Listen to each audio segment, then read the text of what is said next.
Well, welcome to the first pilot episode of Watermelons and Woodchips, the official podcast of the Boone Speedway. I'm Coty Mallicoat. I'm your host of this this show, I guess what you want to call it. But my esteemed colleagues here to my left, the Bobcat, Johnathon Logue, and Josh Reynolds, the general manager at Boone Speedway. And fellas, I can't believe they're actually letting us do this. Yeah, I'm still a little in shock myself. And we got to, Jonathan's been popular on the interwebs here lately with his Bobcat Uncut. So we said, hey, why don't you come join us? And it's good to have you, Bobcat. We're trying to create a little personality here, internet personality out of you. Yeah. I've never really been a big podcaster guy, just because my brain doesn't when I'm during the day and working and stuff. But yeah, I don't know, for some reason, G-Wagon and IMCA TV, for whatever reason, thought it'd be a good idea to give me a mic one time. And it's really, really cool. And so I'm, thank you guys for letting me be a part of this deal. I think it's pretty cool, and I'm pretty excited about it. Well, I know everybody's been excited here the last, we just started this conversation as just a pipe dream, right? So and then it all kind of came together rather quickly, and now all of a sudden it's Tuesday and we're recording. Yeah, here we are at the table. We've talked about this on and off for quite a while, and there's so much we can do with this. Show people kind of behind the scenes of Boone Speedway. We can give them answers to questions they might have, maybe answers to questions they didn't have. I'm excited for those kind of questions because I'm on the other side of the racetrack, on a weekly basis, and go to a lot of racetracks. And I think it's going to be super cool for the listeners, watchers, to be able to experience Iowa's action track here in a little bit different way, Gosh, I've been so excited since this whole deal kind of conspired, during the Super Nationals. So I think, I think everybody's in for a real treat. Yeah, and like you said, we kind of been talking about it for a little while, and then this grew legs, and we're like, hey, we could probably make this happen. And now we have Watermelons and Woodchips. We're back, and during COVID, we did a little bit of kind of a Zoom deal and creating content, but now we have our official podcast ready to go. And I'm excited, and I think there's going to be some entertaining things, especially out of this guy to my left. For sure. We do have to talk about where the origin of the name came from. There are people out there in the world that don't know. Right. So back in the day when Fort Dodge used to race, was IMCA, Sports Parkway. We actually, Lottie used to tell my dad to go race Webster City because he was just he would chase drivers away, and I think it was just Robert Lawton has... Man, there's some pictures of me and him at nose to nose type deal, So we used to travel. I'll get back to that because that's some good stuff there. But we used to travel to Fort Dodge and to Webster City, and T-Gun, a very good friend of mine, a longtime family friend, pit crew guy for my dad. We were driving through Boxholm. And I'm like, oh, there's my old school. Yeah. And he's like, oh, what's a Bobcat? Always a Bobcat. And I hated it. Oh, he hated it all the time. I think, between T-Gun, and there was just a small group of us that always used to call him Bobcat. And he's like, that's not funny. Yeah, I did. I hated it. And it was like, I just, and T-Gun is where it originated from. Well, then Velvet Lips got a hold of it. Yeah. You guys both know what happens when Jerry gets hold of something. He either goes really, really good or it goes really, really bad. Yeah. So, once a Bobcat, always a Bobcat. Always a Bobcat. But, and like I said, talking about origin stories, that's probably a good segue into like where we all come into this, like come into the picture here for this podcast. Like obviously I've been involved with Boone Speedway for a long time. I think this would be like my 9th season as like the co-promoter, marketing, sponsorship, scheduling, all the things, you know. The guy that gets his ass chewed first, usually when something, and this guy has been part of that many times. And, you know, there's times where Johnathon and I will be talking and people think that we're like fighting because he talks with his hands and he can't hear very well. So, and he's always got earplugs in. So he'll be, he's got his hands going and like, oh, what John's mad about? I'm like, that's just a regular conversation that we had. We're talking about fish. Right. Yeah. But, you know, Johnathon and I grew up together. So, I first met Johnathon. I remember my dad's actually this race car that's sitting right here.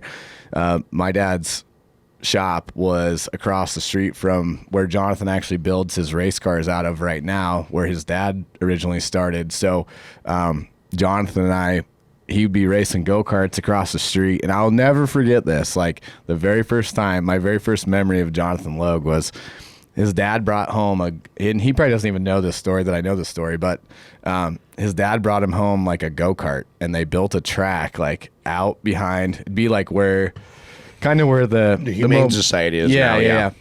And they built the track out there, and I remember Johnathon we were both really little. I don't even know, probably 5-6 years old, if that even. And I remember walking over there, and John told him he could race it, but he had to start it himself, figure out how to start it himself. And he couldn't get this thing started, and he's just like losing his mind. And like that was the first memory I ever had of Johnathon. Was we were probably like I said, 4 or 5 years old. Well, a little side jabby to that. We got it started, and the first lap, the entire back, like it was a carbon copy of my dad's late model, right? So it had like this angled nose on it. When we had it in the parade and everything, I mean, I was proud of it. And the body and stuff was all out of plastic, and it had all my dad's sponsors on it and everything, you know. And once we got it fired, I dumped her down in there in turn 1. Well, it caught on fire. The back half of it all caught on fire, like it's all plastic. Right. I'm out there ripping, and everybody's waving their hands, and I'm waving at them like, hey, you know, I was kidding.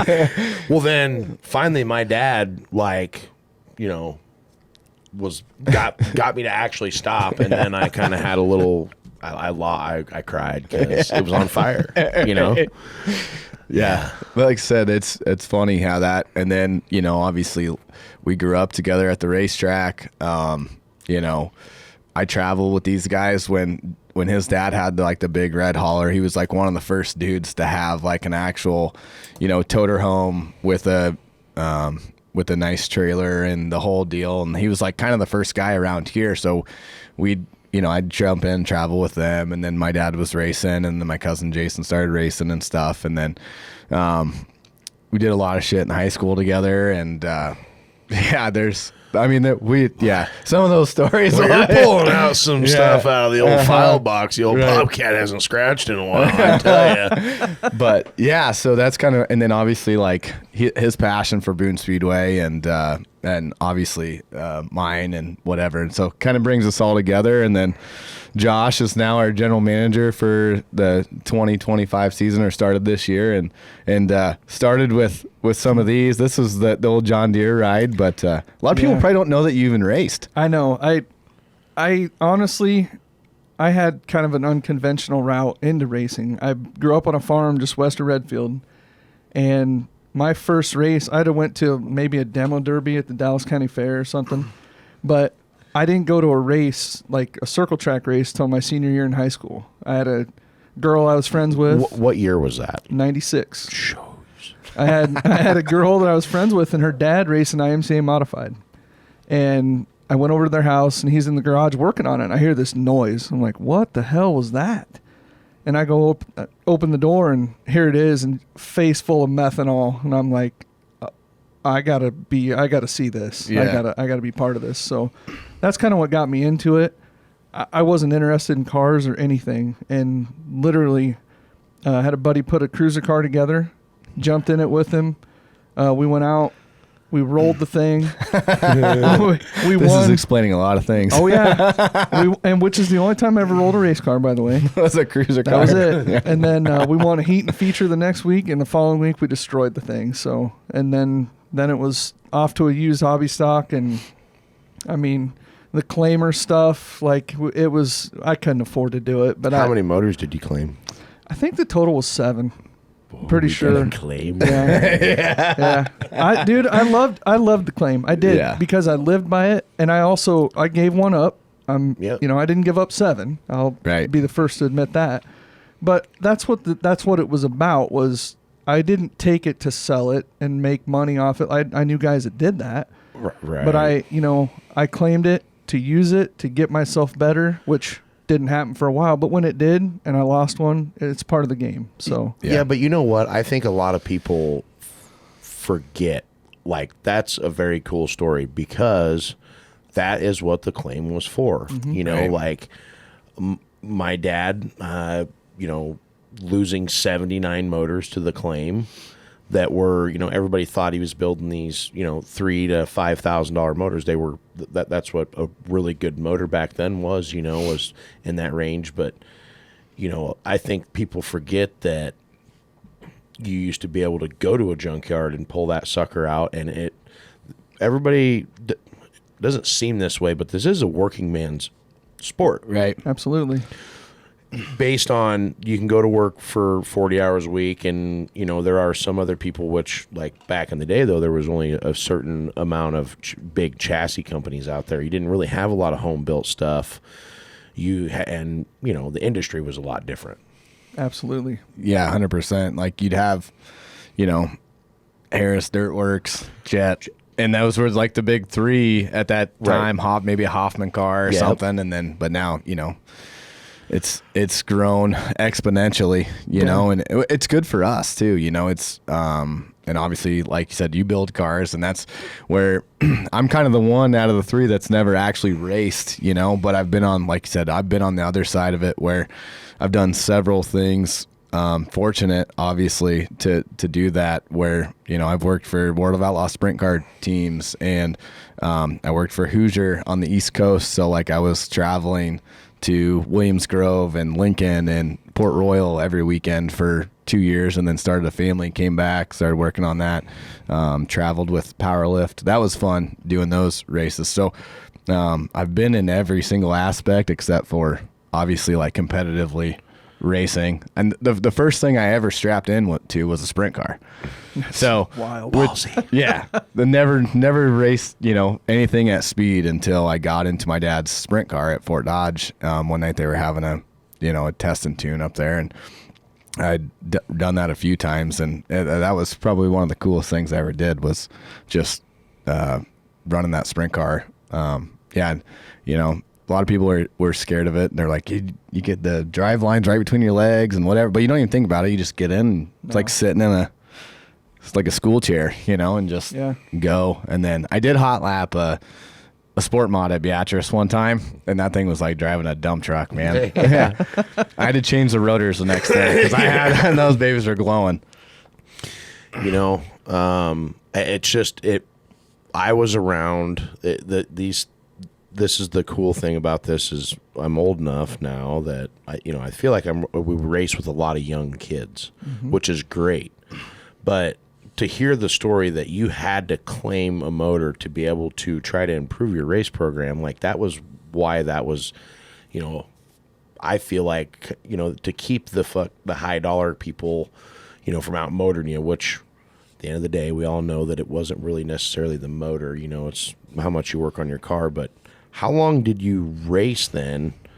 And when did you, quit racing to get into what you do now at not just the Boone Speedway, but I believe Marshalltown, Stewart. I don't know. I mean, I don't know any other. He's a contract guy now too. Yeah, like I'm thinking, like, man, Josh is Josh at all these other racetracks. Like, so what?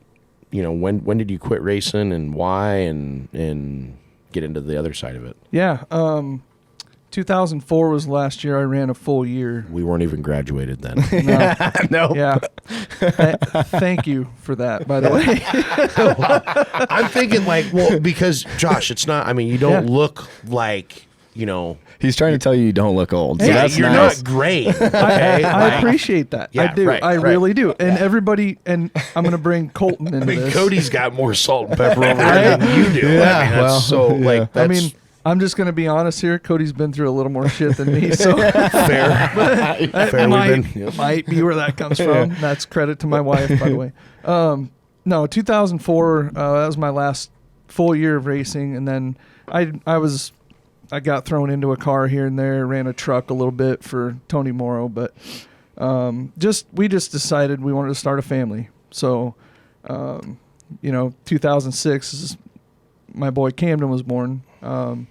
But we just decided, like, we knew, like, it was literally to the point of, do we buy the cheap bread and the cheap milk, or do we sell this thing and move on? And that's where we were at. We didn't make enough to do it and do it right. And I had crossed the point of, I had moved on from the claiming stuff where I wanted to try to do it right, and I couldn't afford it. Yeah. So, 2003, I made the Super Nationals feature. I got that done before I quit. That was awesome. It's a good check mark. Yeah. And also another thing that I got to say out loud that keeps me, or it kept me coming back to Boone Speedway. This is where I got my first feature win, was in 2001. Okay. And I will never, as long as I live, I'll never forget that, because when I crossed that, took that checkered flag from Big Bill, and my very first thought was, I get to take pictures. Yeah. You know what I mean? That was huge. What's Bill? Big Bill. Big Bill, right? yes. Loved Bill. Yes. Dude. Watched Bill. Well, I don't know if I was necessarily there, but I watched Big Bill get punched one time on the flag stand on the front stretch because Bill Davis was not happy about his call. But you guys remember the little 225 shoe spring thing that he had going on? I used to think that was the coolest thing ever. And he had the mustache going. Yeah. And he was like, he was... It was a personality. Oh, man, yeah. Like, he just looked like a flagman. Yeah. Right. Or like, if you seen him in public, you're like, Boone Speedway flagman right now. You know what I mean? Yeah. Yeah. It just looked the part. He was the man. And it just he commanded the flag stand too. Right. Which, Logan, yes, bud, you have fulfilled that very well. Should we start calling him Big Logan? Big Logue. The Big L. Big L. The Big L. There yeah. it is. Absolutely. But that's how long did it take you? So then, how long did it actually to take you to get your first win at Boone? Like, how many seasons? It was 2 full seasons. Yeah. And then, we had a double feature night, and I should have won the first one. Got passed in the last corner by 2 guys, and it was the end of my world, And then I go from that to, I passed Wayne Gifford to get the win that night, and that would have been his first feature win. No kidding. Yeah, that was pretty special. I can relate to that because my first year of racing, I never won a race. Mm-hmm. And then Sport mod, right? You started in Sport mod 2013. Yep. And like Josh was graduated by then. I was. Yes. Yes. Like I for 2 whole seasons, I never, the third race I ever won the third race I had ever won was Super Nationals. That's amazing. Yeah, I don't think that's people will ask me, we talk about we had like a group chat going on, like what's your like biggest upset for, winning the Super Nationals, and that was one of, I go, you guys might not think that this is it now because he's won 3, but like the third race Johnathon ever won was Super Nationals. That's awesome. But so Ben Cates and I were having a knockout drag down battle for the points championship that year. I had a brand new car. My first race I won was before the Prelude. We didn't have the Prelude back then, Mm-hmm. So I had won a race on prior to that. My first feature win ever had been Speedway. I've got this picture. I'm going to bring it in next time because it's like where we all stand on the backstretch is like this collage of like random people. There's happy, there's pissed off, there's like what just happened, and then there's the really excited ones, and all the excited ones are like in a cowabunga, like stand up,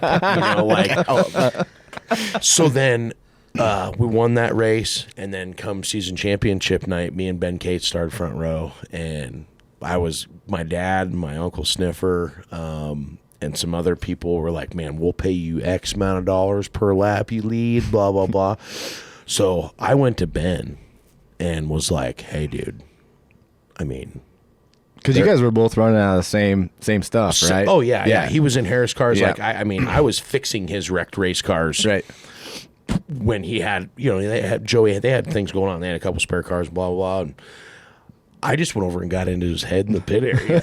I told him they were checking tires and doing this and doing that, and had no idea what they were doing. I mean, normally, season championship's pretty laxed. But we win then, and we go out, and it was just weird. We ran fourth in the qualifier, and Randy Roberts. This is right when I can't remember exactly when the crates came out, but like crates weren't, like, because he had the crate killer deal, right? He had the crate killer deal, yeah. And it was, that was when they were on I think 8,000 chip. There was no chip, right? And the crates had 6,200, and I had a crate in, and for whatever reason, it was like, Randy was the crate killer. We were in a crate. We were a new kid on the block. We had a new car. Randy had a very successful career. Even after 2014, still was was competitive and raced and was a good racer. But it was like every time we were on the racetracks, magnets. Right. We were just together all the time. Right. But I passed Randy Roberts to do that and to win that race. And Bill, I think, who's the Bill guy from IMCA? Oh, Bill Martin? Bill Martin. Yeah. He'd call me, and told me that, and he's like, man, like that was your 97th start, third win ever, and I'm like, just another race. Like I was just excited I won another race, So it was really cool. It really kind of spiked my interest to a lot of the product sponsors that, helped my dad and were helping me also, so. Well, and, you look at your guys' shop, right? Between your dad and you guys have 8 Super Nationals titles between, that sparked, and like I said, that's, I've had conversations with people like the Super Nationals race changes people's lives, like in a crazy way. Like, the year my cousin Jason won in 2006, and like at first you don't think it's like, it's cool because you want to win the Super Nationals, right? Like, and you win that deal, and you just, okay, it's just like you said, it's kind of another race, but then you're on the back of a t-shirt forever. People still recognize you to this day. Like when we, obviously Isaac's having success now, racing a modified, but like, I think that trajectory of winning the Sport Mod Super Nationals Championship catapults that. But he won the national title that year too, right? So like, think about that, to win the national title, and then, so, which we all know he ran, Boone and Marshalltown. When did Hazard County quit racing? Jefferson. That was a while before, I think. That was early 2000s, I think. Okay, but still, I feel I saw more fights at that place when I was like 12 years old. But yeah, we'll get into that. But but to do that, and that is what's, people, and it's no different with sprint car racing, late model racing, legend car racing. Right. I mean, you win a Super Nationals or a, big event at another sanction or whatever. I mean, people hang on to that, and I think that's what kept me. The Sport Mod thing was such a great thing for our program and what we were doing and how we were running the program. We stayed, and I wanted to be the first 2-time, the first, all that stuff, right? So for Jason to do the national title, though, I feel that's way tougher, especially in the we're the northern region, right? Yeah. I always get that screwed up. I've never really tried for it because of kind of how it is, and I just physically can't do that much racing. Right. And like that, yeah, and then like you said, you talk about trying to race for a national points title, and like you just happen. I mean, and then Super Nationals just kind of we didn't put any pressure on ourselves because we knew we were already going to win the national points, and that's kind of what our goal was that year. And like I was a senior in high school that year, and like we had a really good group of guys that we just went to the shop every Wednesday and just stayed consistent to our program, and like by the end of that year we could barely even stand to look at each other some nights in the shop, and then you don't put any pressure on yourself when you come to Super Nationals, and then and that deal happened just by circumstances. Like Jake Murray broke with like a handful of laps and went off the end, and Jason ended up winning it. But to your point too, like when you're racing like a hobby stock at and you're like you said, you're like trying not to buy the cheap bread and cheap milks so that you make the Super Nationals show. Like, and then for some guys that's like a highlight. It's my career highlight. Right. I remember standing in the infield when Bruce took my picture after I made it, and I still have that picture at home. Like the look on my face is like, I don't know what to do with my couldn't hands. believe it. Like, and I hadn't gone through tech yet. Oh yeah. And I'm telling you, I mean, I wasn't shitting razor blades, but it was close. Like that was the tent days where, guys would get DQ'd for anything and everything. But, and that was also the year that on Monday night, they ended up pulling guys from another A feature because they DQ'd so many people. So it was pretty crazy. Yeah, that's pretty wild. Yep. Well, when we get back, we'll kind of go into our Super Nationals breakdown from the 2025 Super Nationals. But we got our first segment of Watermelons and Woodchips underway, and we will come back from the break and go from there.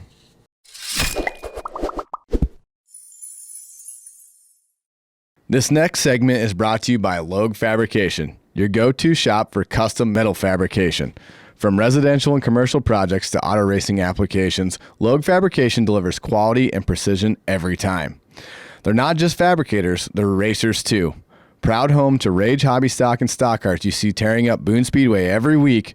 Whether you need a custom railing, a commercial build, or race-ready metalwork, trust the team at Logue Fabrication to get it done right.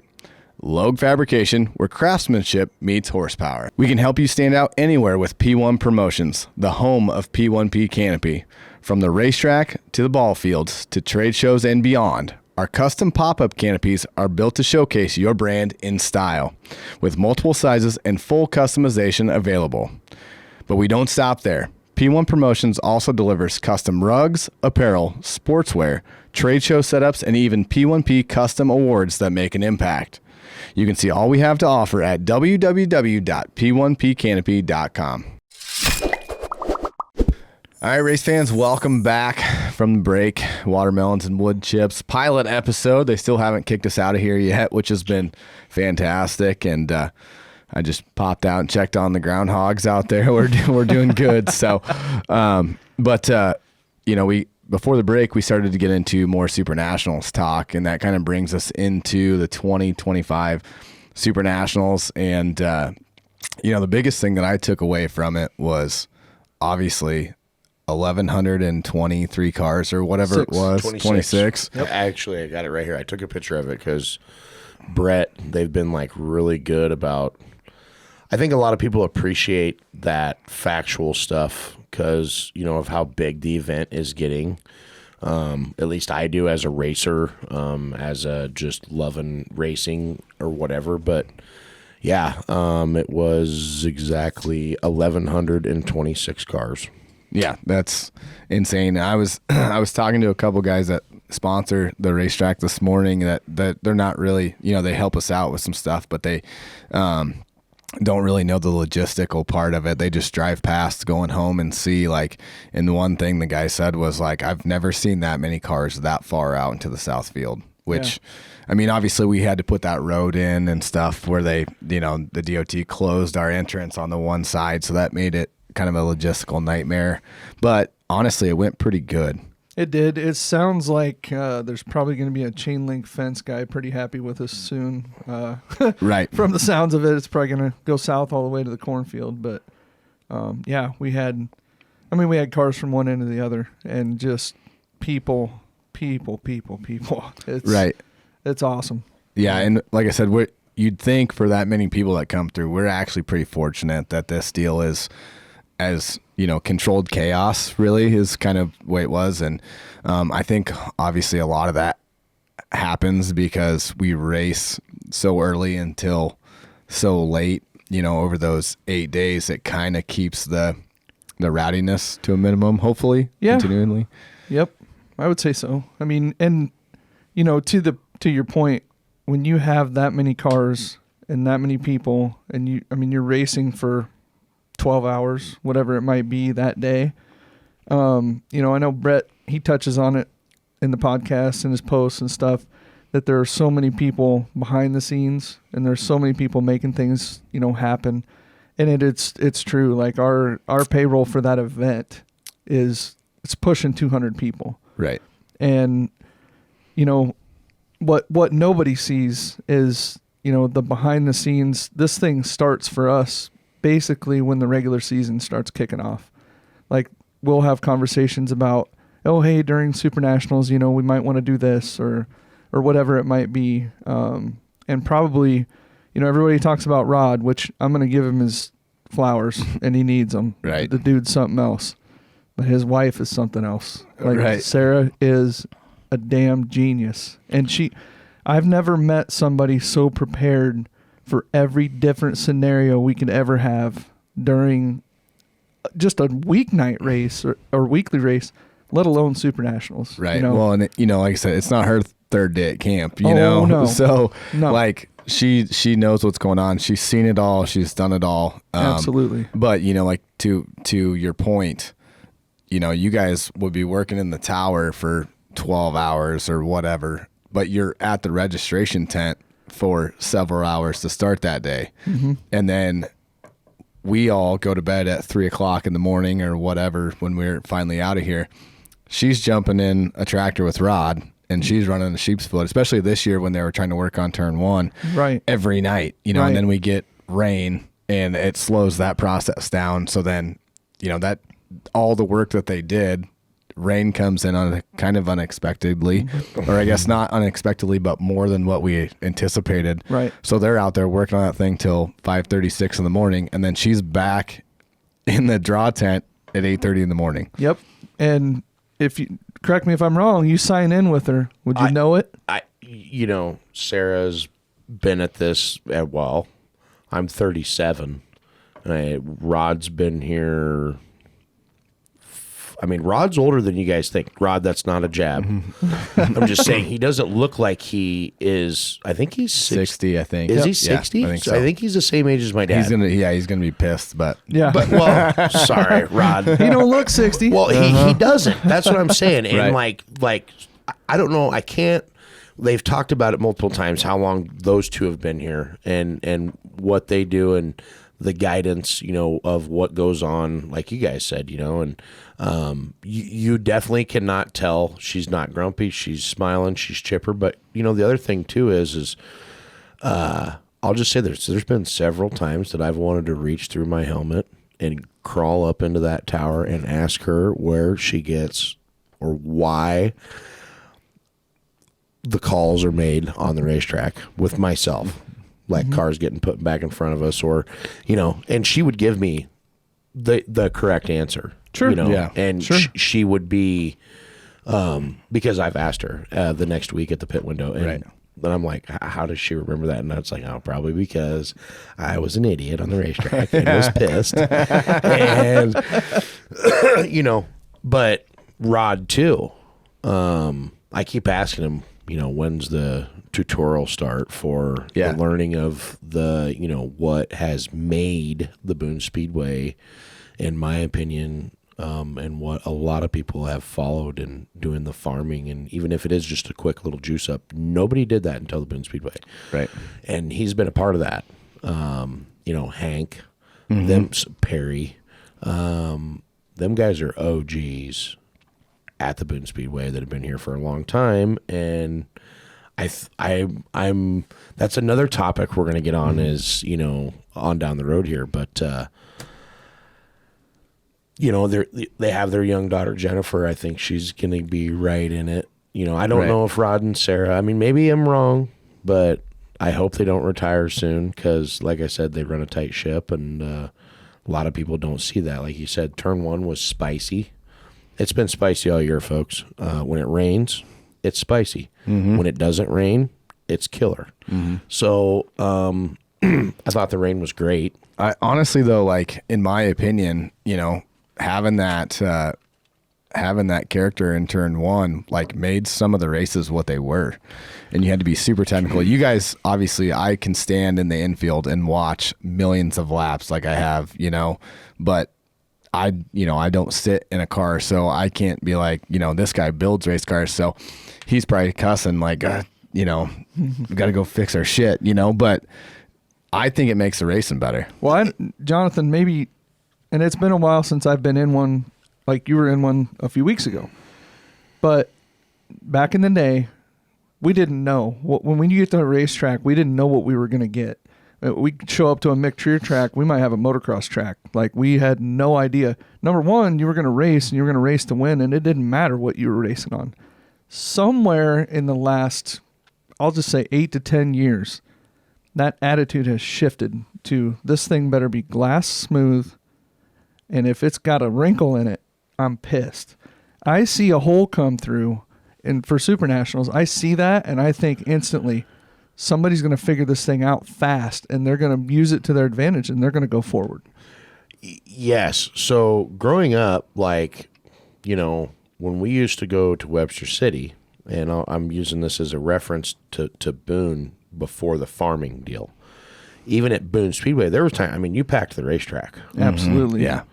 Everybody packed the racetrack. Yep. I remember Lottie getting on there screaming. Yep.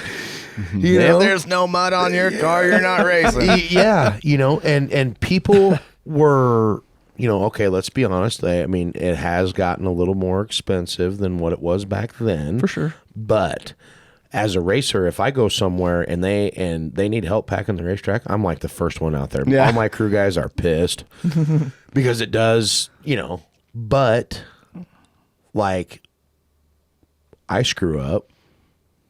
They screwed up, either overwatered or maybe it rained or whatever the circumstance is. Like, so they have a venue for me to take my race car to race. I'm there to be the show or part of the show and make a little money doing it. So if we get those kind of opportunities in my camp, we're always out there packing the racetrack. But also, too, back in the day, not a lot of racetracks had the equipment that Boone Speedway has, first of all. 100%. Boone Speedway's farm equipment is insane, and they're all old as shit. Yes. The boys take good care of them. Constant maintenance. I mean, constant. I mean, they don't leak oil. I know, Hank, I mean, we just were talking about it, you know, but like building the Packers. Yeah. Gee, we need to get a picture of the sheep's foot. I mean, a dude's got countless hours of welding rod on the sheep's foot.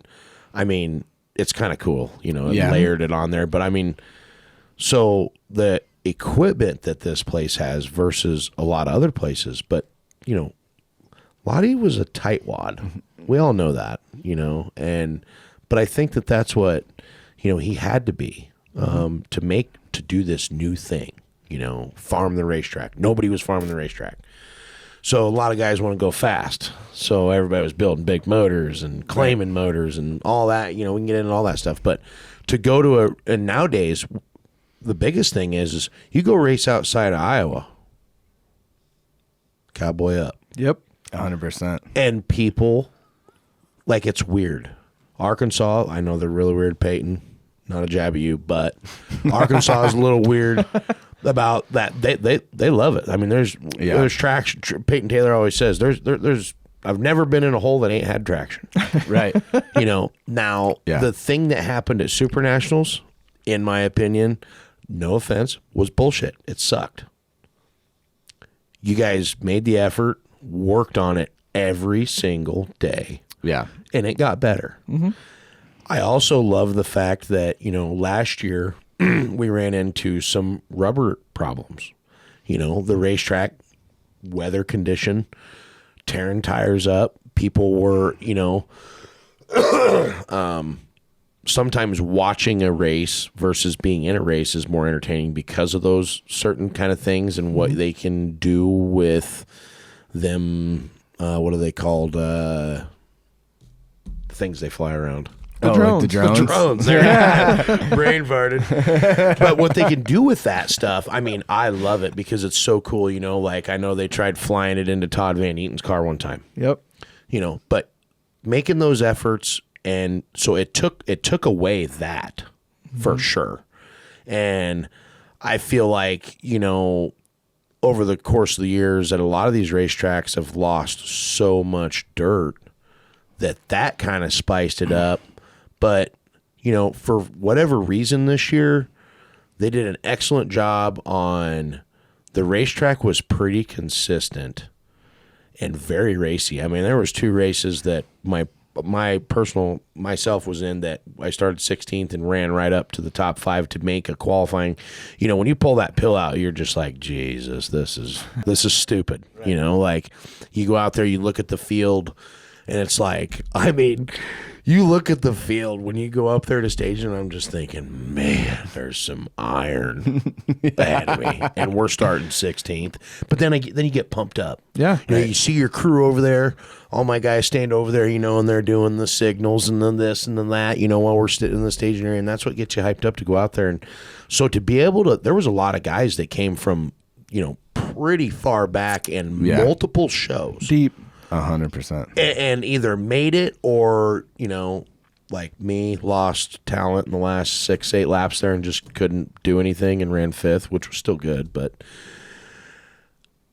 I don't know. I thought, I was really worried about it, just because of what happened. I mean, it rained a lot. Yeah. Okay. It did. It rained. And it came really fast. It did. Yeah. And the county worked on the tile south of here prior to this. I don't know if you guys, I'm pretty sure you guys knew that, but because there was a time at the beginning of the year where that north field was full Tadpole City. Yeah, we came out one morning and Rod and I were standing at the top of turn 4 and he looked over at me and he goes, I've never seen that much water in the infield of this place before. But we raced that night. Yep. Okay, that's at least minimum 35 years. I know it's probably more than that. Sorry, Rod and Sarah, if I'm wrong. But for him to say that, I mean, think about that. That's crazy. Right. Yeah. It's a lot of history. But like I said, we ended up racing that night. We didn't use the infield, obviously. Nope. She was a little mudded up. Nope. But, we raced that night, and it's a testament to our guys at this place. It is. I mean, like I said, I don't see any other place in the country that could hold this event because there's so many moving parts. There's so many moving pieces. Obviously, because you do the payroll and stuff. So you see man, we're sitting there looking at this sheet. And we're we have this many people on this thing. Yeah. And it's something when you tell Lottie that and he looks right at you and says, what? When it's something surprises him, then I mean, think about what's going through his mind. Oh, yeah. With just trying to coordinate everything that's going on and what he's done in prior years and the people that he has, over the years put in place and got hooked up with, and it's just crazy. Yeah. Right. Yeah. He tells the story a lot how he's never hired anybody. People just show up. And he's not wrong because this place, there's definitely a friends and family vibe. There's a lot of people that have worked here for a lot of years, and like you said about Jennifer Robbins, right? Yeah, she loves it. She does a great job. She's really good. She checked in drivers at Super Nationals this year, and she's all about it. So yep, she was actually a lot cooler than all you guys because my dumbass would forget to pick my money up, and she brought it to me. Well, isn't that nice? Super nice, because some people get super busy, or that line is way long, and it's I don't know, you just get to doing stuff and forget about it. So thank you, Jennifer, for doing that for me. I mean, she's not gonna do that for everybody. But thank you guys. Yeah, you have one friend here, I guess. Right, yeah. right. But yeah, like, going back to that, like, it's just, you talk about the behind the scenes stuff, and, we got the bill for the S-Tines, right? So every time they come on the radio and they're like, oh, S-Tine in turn 1, I get on the radio. I'm like, Josh, that's $30 or whatever it was. Like, you add that stuff up, plus, the time these guys spend fixing the stuff, right? Right. Cause like Johnathon said, like, we don't have brand new things. Like, it's funny because I had a friend from Wyoming that came out and raced, and he saw some of these tractors, and he was like, man, I would have people in Wyoming that would kill to have those old tractors. Yeah. Like, because he that's what he does. He does service calls on tractors. So he's like, this is the equipment you guys have to see it like running and just well-oiled machine. It's pretty wild, honestly. Yeah, it is. And, I'm sure some of those, they're probably a little closer to their last leg than people want to let 100%. On. But, they're always looking for deals. They're always out, actively kind of looking around.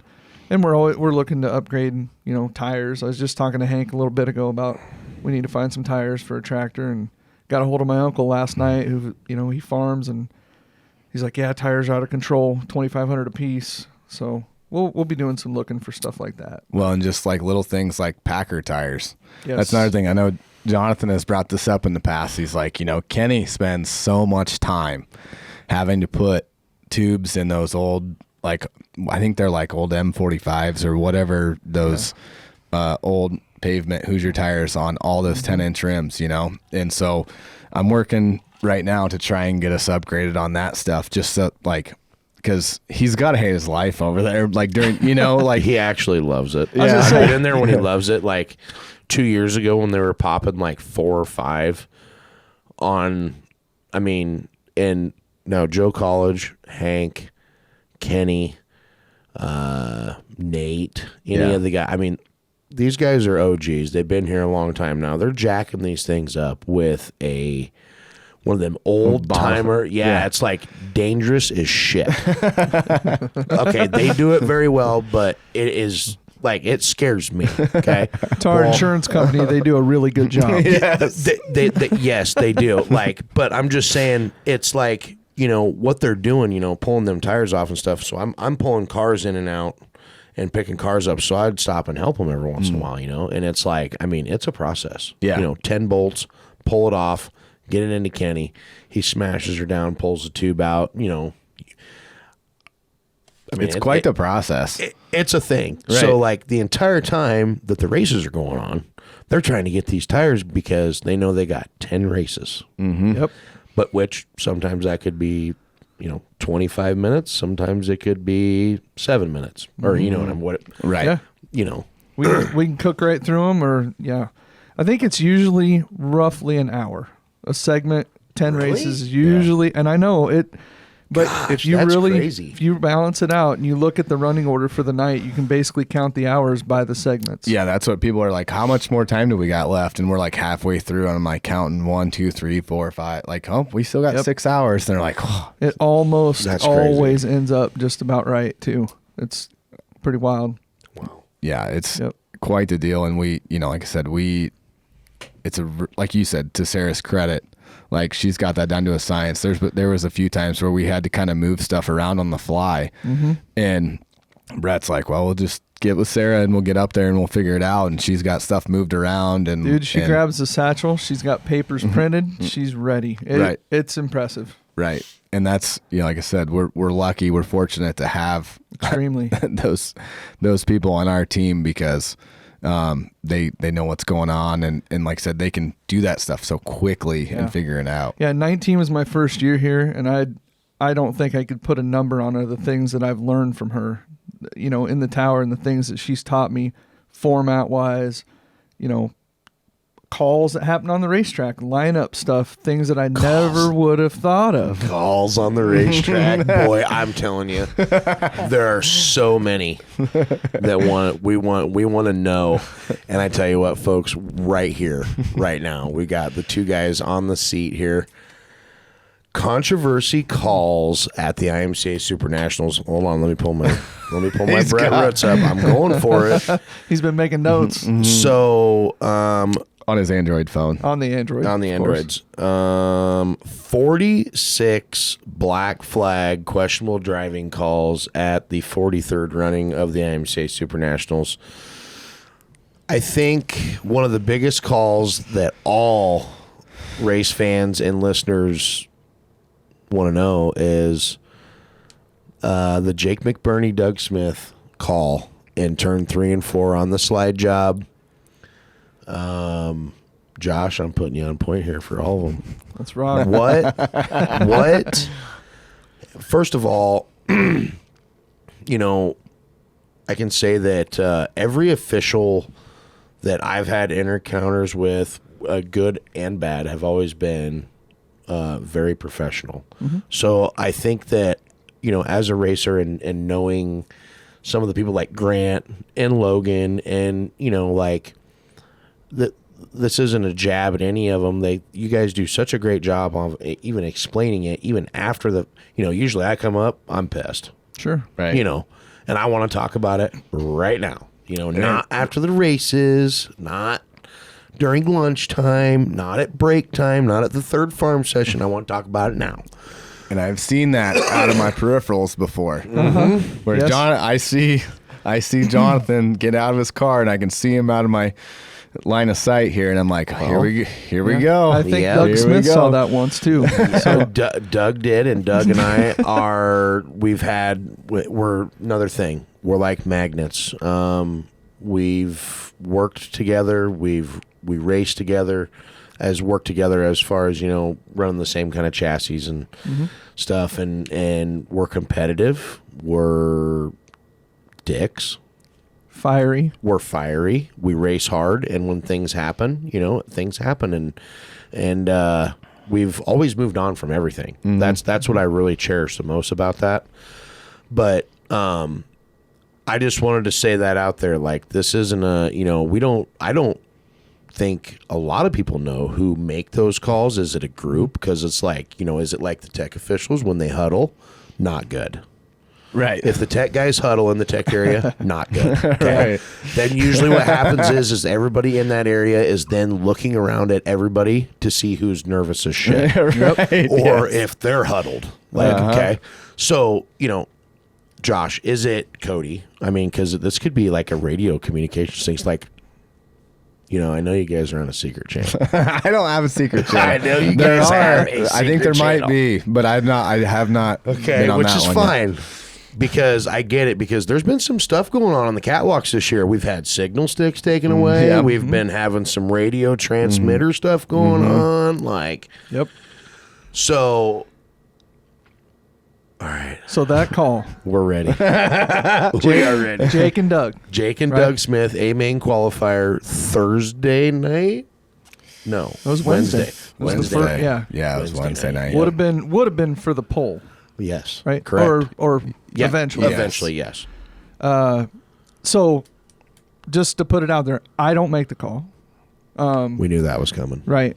Which I was going to joke and say we actually just said we wanted to make it tougher on Jake because he was obviously the fastest car the whole week, which turned out to be true. Yeah. 100%. No, that call, to everything that I know about, Grant is the ultimate one to make the call. He's the race director for the Super Nationals. As you know, weekly, we didn't have one in the tower this year. Logan was a race director from the flag stand. Yes. But ultimately, that's his call. Now, the way I understand it is when something like that happens, he immediately jumps on maybe a hidden channel, has a little convo with Logan, Right.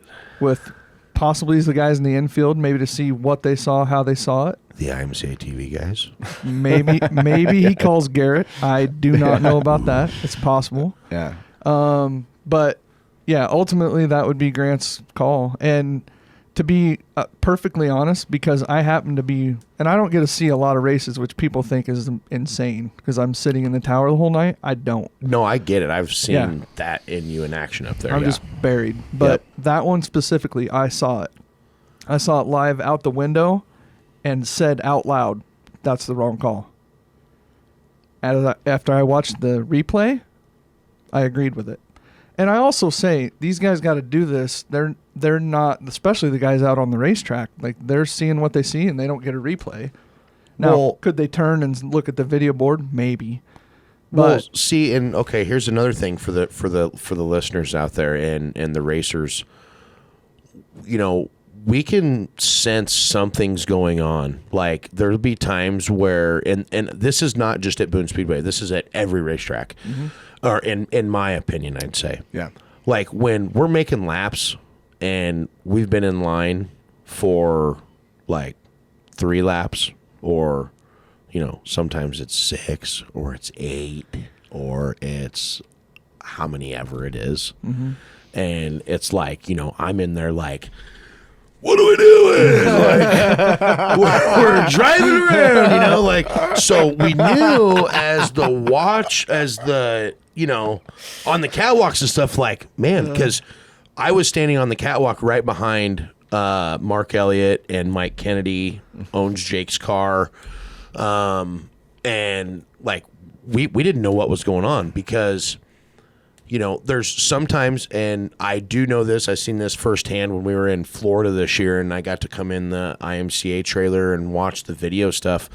Like, that is huge. I don't know exactly, Nate would have to answer this, how fast it can go from here to up to the booth, but I'm sure pretty freaking fast, okay? But I know that they've got this little really cool throttle thing that they can slow her down or speed her up type deal, you know? And, like, so I think of it as like, oh, IMCA has gotten to football shit. Like they can like send instant replays, like instant right now. And like now they're on this secret channel and they're communicating on what's going on. And then all of a sudden, you know, Logan pulls out the black laundry and the 82 goes to his trailer. I was very confused. Grant is... I love Grant's comments on the radio sometimes, just because it's so funny, like how, you know, just any random thing. And he's stern, he's professional, he's, you know, so, and I know that you are in the booth at some of these other places like Colton, you know, he is the race director at the Marshtown Speedway. Yep. You know, so that's a cool thing too, you know, to be able to, you know, I know that you've done it at times, you know, and to be able for everybody to do that and come up with a call like that, a lot of people don't know, you know, and that replay thing helps. And so just to give you just some of my perspective from it, whenever I've race directed, I used to at Stewart before Mike came, and then Colton and I have switched off at Marshalltown here and there. I try to look at every situation. I try to leave intent out of it. Right? Because if you look at something and you think, well, that guy intended to do that. Well, how do you know that? You don't. You don't. It's like a guy spinning out and intending to bring out the yellow. It happens. We know it happens. But 9 times out of 10, the guy's in there wheeling the thing around trying to get it going, you know? But if you judge something, if you try to put intent into it, now you're bringing in feelings. You're bringing in, you know, past thoughts Yes. of this guy did this a month ago. And that's another thing I would always do is I come into it, it's got to be fresh. Tonight is a new night. Right. Yep. I don't care if Johnathon spun this guy 4 times in a row. This is a new night. yeah. And that's just how I've done it. And I think I do think a lot of people that do that job, they do that too. I think so too. I think so too. And I think that's a big thing. You know, I've heard a lot of over the years, you know, people, oh, well, you guys get a race here all year and blah, blah, blah. And I'm like, yeah, but it's almost, things are different during the regular season. Like, you know, the only racetrack I've ever been black flagged at or disqualified at is Boone Speedway. Sure. I mean, in my entire racing career. So there's no favoritism, you know, as I feel, and that's at a lot of racetracks. I have never felt, you know, oh, we're in Vinton, so it's Tony Olson land. You know, I've never felt like that. Like it's if he does wrong, then that's just, and I think that's great for a lot of racetracks because they'd be in some trouble if they weren't. You know, Right. So, I think ultimately that's a person that does that job has got to remember, you're judge, jury, and executioner in a lot of situations. And very fast, too. Very fast. Yes. You got to Very make a fast. decision right now. Right. Because we're burning laps. how many places do you even have the ability to have replay? Super nationals, yes, you do have that ability. Right. But, again, Marshalltown, and I give Colton all the credit in the world. He sees things, and I'll have times I'm like, are you sure? And then I'll see the replay, and I'm like, damn, he did see that the way it happened, know?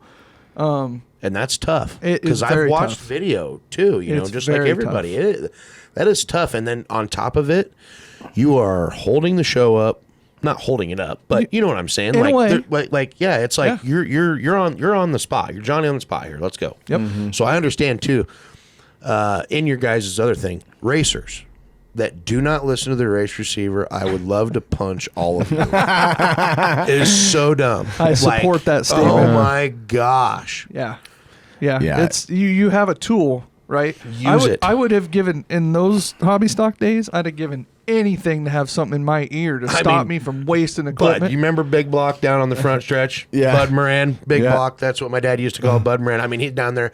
He had to have shoulder surgery like 3 times because his arm from lining cars up and doing the thing. Yeah. I mean, I'm telling you, he would be appreciating the race Seaver stuff. I know you guys remember it. That was, you had to know what those guys were doing for hand signals. Yes, And if you 100%. didn't, you knew about it afterwards. Yeah, and there was no book given at any racetrack on the hand signals. Nope. It was listen and don't be an idiot, or you're an idiot. Yep. Yeah, well, and you, half the time you're like, why is that guy doing the YMCA down there? But he's trying to get you in your spot and doing the hand clap and moving people and doing, and they just knew. Yeah. You knew what was going on. And like now, like I said, we go back to the kind of where we were talking about track prep and that kind of stuff. Like we have the race receivers. It's like these race car drivers are pretty spoiled. Very.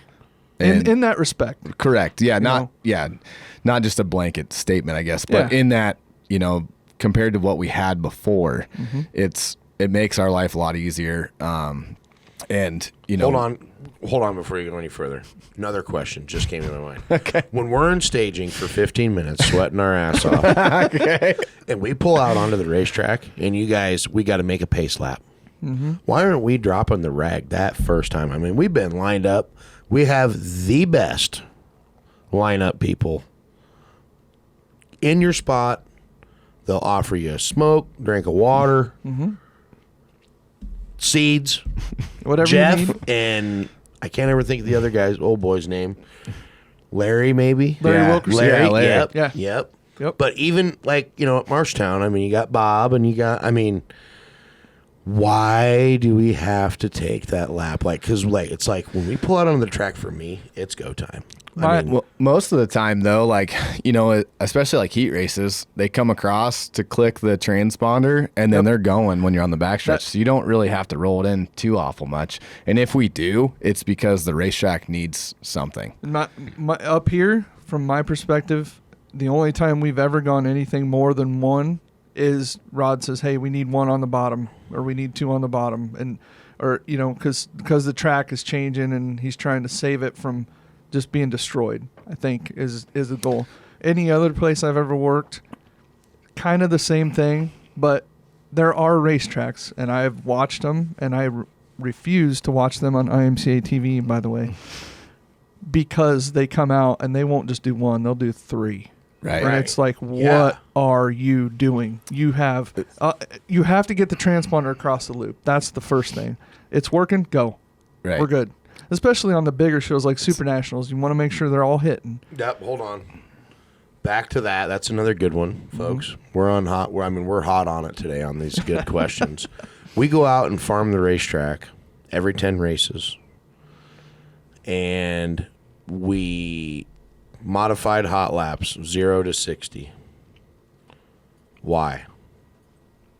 Like, why? Why do we have to hot lap? Is it just about getting the car as much time on the racetrack as possible, or is it like, okay, and this is like in the beginning of the week, I feel like the track, okay, like when we had the rain and stuff, right? Like, why are we maybe necessarily taking away track condition, or it's kind of a loaded question, really, because it could go so many ways there. Like, like if we're in a time bind, like the other night, one of the nights when it rained during the middle of the program, like, why didn't we cut some of that stuff out? Like, what, I think we shifted some of it. Yeah, and I think we did move some of that stuff. And maybe you guys did. I'm just like top of brain here, like type deal, like they farm the racetrack and they roll it in really good. And there's been times where I've been out there where it's like, well, this is pointless because it's so slimy and stuff. But then we really only, I mean, this is a Logan question too, or maybe it is a Josh question. Why on a weekly show, or even during, well, it doesn't really count during Super Nationals, do we get 3 hot laps? I want like 6. 6 would be good, because then, we wait till 7 to start the show anyway. I mean, the hot dogs are done, the beef burgers are boiled. I mean, it's like, give us 3 more laps, man. To your point, I think a lot of it, and I think a lot of it too is just depends on the weather conditions, and because there's times where we've run longer hot lap sessions, but historically it's get them on and get them off. I'm like with at you. Super Nationals, I'm just saying, it's like sometimes there's so many sessions. It's like, and especially like we all know towards the end of the week that the track is getting harder and harder and harder, because we've raced on it for 14 hours a day. And blowing that dirt off, and everybody knows and sees Rod brings her back on. They sheep's foot her down, so it's like, at what point does it, where the racetrack, I mean, do you, Usually, I don't know, you know what I'm saying? You know what I'm trying to say? I do, but usually by Thursday we're done with hot laps. Right, true. So usually by then it's Good point. You're using your B mains to work the track in a little bit. And then the only hot laps after that point are like qualifier hot laps. Right. Race champions. Yeah, because that's usually all-star. Saturday. It's just whoever's qualified is only Yeah, hot well, no, laps. I think it's cool that Yep. you guys took the Sport Mod and Hobby Stock Race Champions off the docket on Saturday Yeah. and ran that on, what is it, Wednesday or Tuesday. Tuesday? Yes. I think that's great, just Yeah. because it kind of And then closes those- that whole thing out. Yes. Less stuff for Carson and everybody else to do on Saturday and stuff. Yeah. Yeah, and you Like- never know how many guys are actually going to make the trip back that didn't make the dance. Right. So Yeah. maybe a guy from Kansas makes the Race of Champions. The year I won Race Champions, Tyler Soppy only lives not that far away, and he never came back Yep. for it. Yep. And that race pays good money. It does, and it's a prestige. A very thing. prestige race. That those races to me, we may not see a lot of passing in some of them, but You got the best those dudes. are the best of Right. the best out there. They know how to race for points. They know how to race for the big shows. Like, those are the best. The Class 2 Tough to Tame, I mean, I'm looking at Kevin Opine. Dude, I mean, don't make me go into this list. I know. Right. I know. Okay. Yeah. You guys know. I mean, yeah, it's like, I mean, we come in, my whole right side was ripped off, and stuff and whatever. And I'm like, man, everybody's like, man, what happened? I'm like, we was racing. I mean, it was, I can't even remember the guy's name, the 26. I was going to take his pizza box. He's from Michigan. First Michigan driver ever win. Was it Vandermark? Yeah. Yep. I mean, he just kind of checked out, but, I mean, they're, It was a banger from second on back. oh, yeah. Literally. Yeah. That's 100%. That's happened quite a few times this year at other events around. So it was consistent with that Super Nationals too. Yeah. Yeah, those races and the All-Star races are... The All-Stars. I love the dances. Don't get me wrong, but those shows, holy cow, do they put on a race. The All-Star one's my favorite one to watch from the infield because you got to do the flag dance and all that. And, like, people don't realize, like, what goes into that. Like, Carson has that deal dialed in, like, with the flags, and there's a lot that goes into that whole process. It's an hour-long deal of getting things ready to go and making sure it all clicks off. And then we had rain like while we were trying to do the flag ceremony, it starts raining. So then we got to bring the cars off and then bring them back on and race them. And, you know, and then like the B&B people are trying to get their car like unhooked from their gator so they can get out of the rain. And like, we're trying, like there was a lot that happened in that time frame. But like, yeah, like I was telling Carson, I'm like, you need to have like Garrett or somebody follow us during that whole process, because there's a lot that goes into that deal. Yeah, you could put a body cam on a few people on that deal and see some pretty good stuff. I mean, and from where I'm sitting, we got the radar up. That thing's coming in, and all I hear is Rod on the radio. How long is it going to be? Yeah. I mean, because, you know, they got to come up with a plan. Do they get the tractors out? Like, what are we doing? Is it going to ruin us? So, and a lot of those decisions are made on the fly. Oh, yeah. You know, like you don't really, like there again, to those, you know, Rod and Sarah's credit, like you have to click it off so fast. Oh, so you know how many people call me, hey man, is it raining over in Boone, you know? And I'm like, you know, we're 3 miles to the west, to the north here just a little bit. And it's like, I mean, it could be raining at my shop and not at the racetrack. Oh, yeah. Right. And that's happened several times. Like several times. And then there's been times where we all get there and then we race hot laps and get our cars dirty, and then it downpours. Yep. And then we hear Jerry tell us all that we have to go home. Save your wristbands and tickets. And so it's like, people, first of all, I don't have a secret channel I can call the Boone Speedway on. I do. If they are, call Josh. Friend Josh on Facebook, and you can get that. He's got the burner phone now. I got the bat phone. However, I do have a complaint to file with the GM at the Boone Speedway.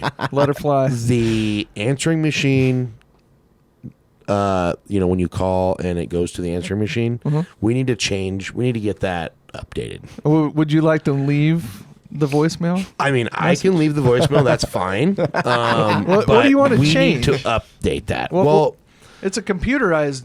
It's outdated. I have a computer do it. I type it into a note. Wait a minute. This is an Apple phone thing, by the way. Do I have the wrong phone number? You might. Because I'm thinking it was still like the old Boone Speedway If one. you're still calling Waukee, that would be the wrong one. Okay. Yes. Can we change that one, Garrett? Call it. Yeah. Call it up right now. Oh, right now? It's sitting in my car. What's the number? It's 8, or here, it's on the website because I can't ever remember it. Hang on.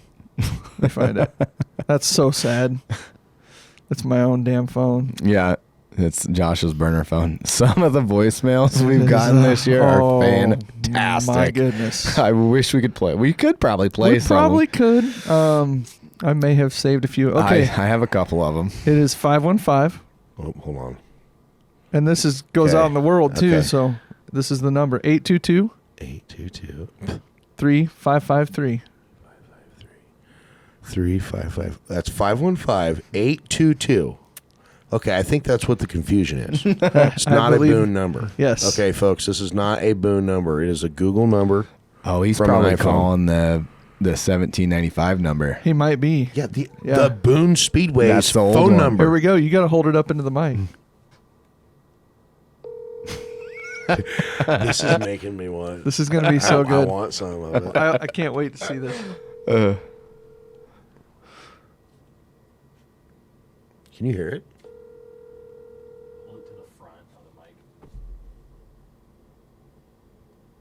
There you go. Now we got you. We're in. Thank you for calling Iowa's Action Track, Boone Speedway. The 2025 season has come to a close. Keep an eye on our website and Facebook page for announcements.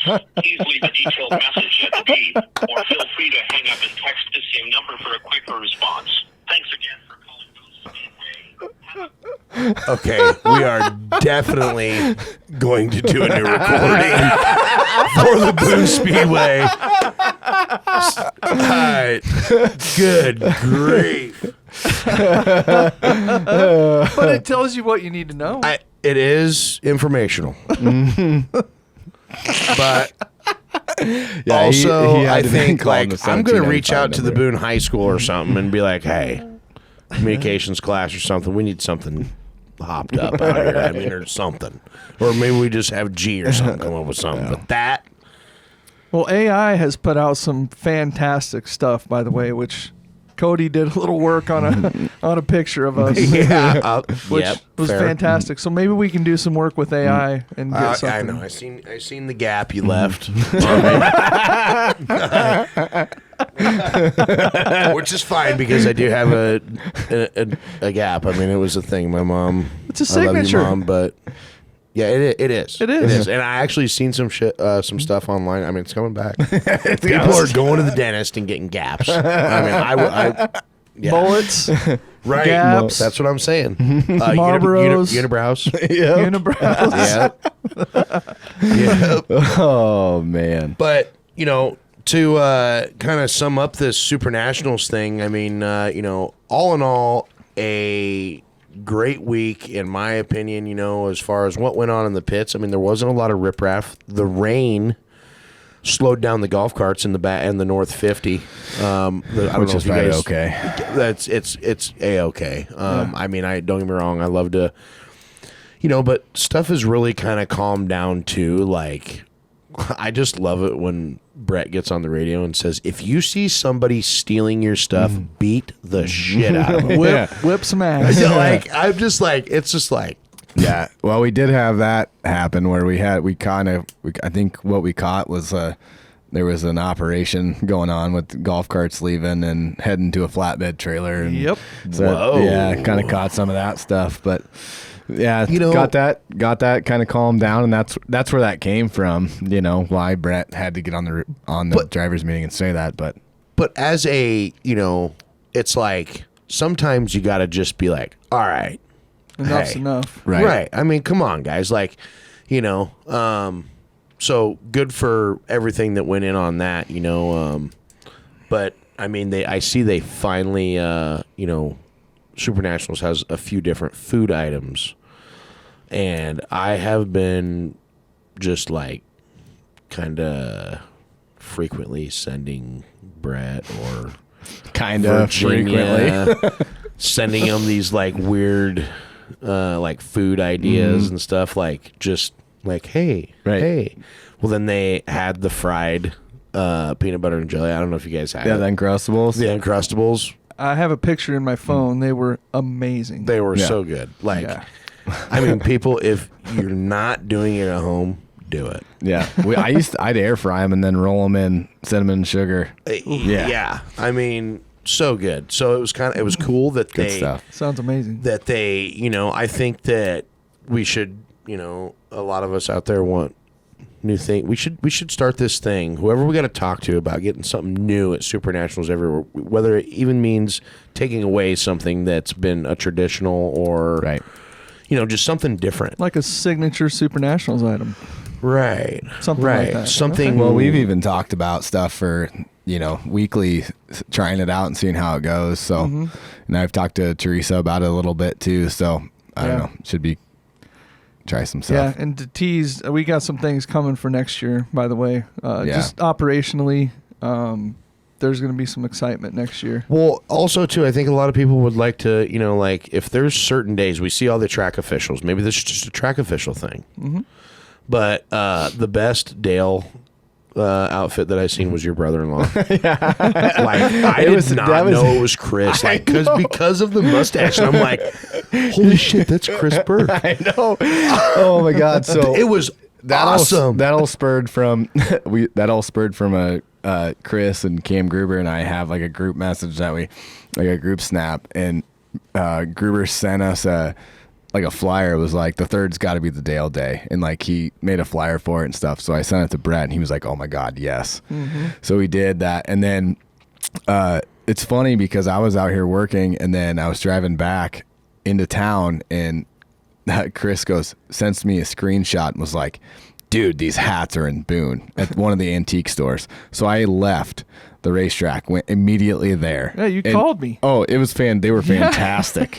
Like, so we bought like 3 of those hats, and then when Burke, dude, like he took it to a whole another level. He was at somebody's pit, and I walked by, and I'm like, boy, that is a Dale costume. And then I'm like, I didn't even really pay attention, and then he was somewhere else on his phone, leaned up against a car, and I'm like, "Holy shit, that's Chris Burke!" I know, so badass. I know. He came rolling up to he came and sat next to me on the golf cart. I didn't even know who it was, and I'm like, "Oh my god, dude, that is fantastic!" And like. I'd heard he had movie quality mustache, but it was good. It was good. And the glasses and everything. But to go forward with this, I think like a lot of people would, is it an official thing, like the one day that it's a Hawaiian day? We know that. Mm-hmm. Is there a day for every day? I don't or think... a theme or something, like, because we see the track officials. One day they got. They got the yellow on with the tie in it, and then the other day they have the Napa. They had the Napa ones, and then they had, I think, how come we don't do all white anymore? Yeah, that'd be good. Yeah, no, I mean white pants. Yeah, we should. White. I mean, I think so. When they originally did those throwback uniforms, I think they had white pants. Yeah. So they had like the yellow shirts with the tie, for Throwback Thursday, and then I think when they originally introduced that, they did have the white pants that. Like with them, but yeah, I mean, you guys remember the red, the blue, and the white. Yes, IMCA top. Like they're right in that. Yeah, right outside. As soon as we get out of here, I will open that up for you, and you can see they're all in there. Mm-hmm. Oh, dude, that's cool. Yeah. Okay, like we need to bring that back. Yeah. I mean, I don't know. Everybody, throw your comments or likes or whatever. There is a button. Gee, is there a button? Oh my god! I don't know. I think you said that wrong. Yeah, okay. So yeah, I mean, give us some on the old throwback red, white, and blues. Yeah. I thought it was really cool when Brett and whoever does the IMCA thing, I think it's Virginia, the trailer, or it's multiple. Whoever's involved with that, they do a great job. But quit getting so many blue shirts. Thank you. Not a blue shirt fan. I mean, I don't mind blue shirts, but I'm just like. Blued out. I'm blued out. I got you. Yeah, I'm definitely blued out by the end of the week. Yeah, I'm blued out by the end of the week. I do want to say too, you said something about the comments. Like we did talk about, if people have questions, throw them in the comments. Like we'll try to answer them. Yeah, we'll try to collect data throughout the week. And yeah, that'd be good. All you race fans, do not personally. I mean, Malik, he's the host, so. I mean, any questions?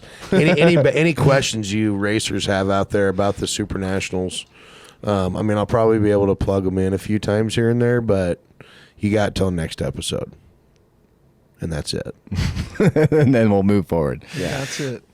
But yeah, like our goal obviously is like, if you guys listen to this, listen to the audio on Spotify or Apple Podcasts as well. Push that out. And like, subscribe to our show, all the things, right? We want to try and grow this organically, and I think we've done a pretty decent job. Like nobody came and kicked us out of here yet today, so not yet. Yeah, tell your friends. I mean, we want it to be informational. We want, if people have questions about Boone Speedway, but we want to get things out there. We want to be able to talk about. During the regular season, we want to talk about the Saturday before. We want to talk about the spicy stuff. We want to talk about the fight on the front stretch or the claim in the infield, which we don't see many of anymore. But every once in a while they happen. If we can get like some feedback from the pits, if we can, Johnathon sees something happen over in the pits that we didn't even know went down. Like we want to talk about all the stuff. Yeah, Johnathon saw something that happened in the pits. We didn't all know it went down. Yeah, he did. I mean, I see a lot of things that happen in the pit area. Did you see it with sunglasses on, though? That was my question. Yes. Yes, actually. Yes, Josh. Actually, Yeah. I did, yeah. Awesome. Yeah, it was great the next day. Actually, because it was, actually that was the night the rain moved out. It was really sunny and stuff the next day. Yep. It was great. New pair of goggles was good for you.